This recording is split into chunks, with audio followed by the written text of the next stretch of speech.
लोकशाहीचा बुलंद आवाज, रिपब्लिकन वार्ता, महाराष्ट्र।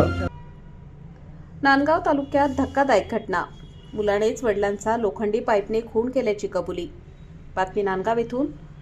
नांदगाव तालुक्यातील जातेगाव येथे मुलानेच आपल्या वडिलांचा निर्घृण खून केल्याची धक्कादायक घटना उघडकीस आली आहे। या प्रकरणी नांदगाव पोलीस ठाण्यात खुनाचा गुन्हा दाखल करण्यात आला असून आरोपी मुलास ताब्यात घेण्यात आले आहे।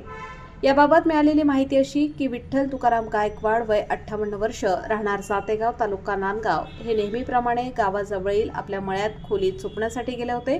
दिनांक 4 जानेवारी 2026 रोजी रात्री सुमारे 11:30 वाजता अज्ञात व्यक्तीने त्यांच्यावर प्राणघातक हल्ला केल्याची घटना घडली।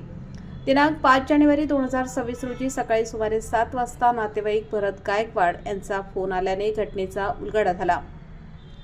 मळ्यातील खोलीत विठ्ठल गायकवाड यांचा रक्ताच्या थारोळ्यात मृतदेह आढळून आला। त्यांच्या डोक्यावर, तोंडावर व ओठांवर कठीण हत्याराने गंभीर जखमा झालेल्या होत्या। घटनेची माहिती मिळताच नांदगाव पोलिसांनी घटनास्थळी धाव घेऊन पंचनामा केला।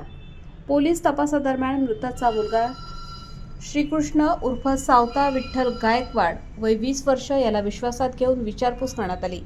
त्यावेळी त्याने जमलेल्या लोकांसमक्ष खुनाची कबुली दिली। वडिलांना दारूचे व्यसन असून त्यांच्याकडून वारंवार शिवीगाळ व मारहाण होत असल्याचे त्याने सांगितले।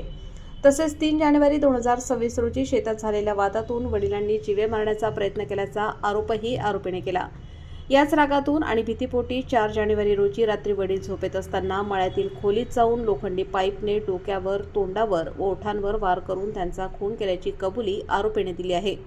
या प्रकरणी नांदगाव पोलीस ठाण्यात CCTNS गुन्हा रजिस्टर नंबर 8/2026 भारतीय न्यायसंहिता कलम 103 अंतर्गत खुनाचा गुन्हा दाखल करण्यात आला आहे।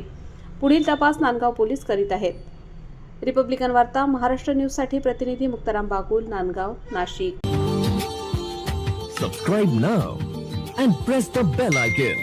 Never miss an update.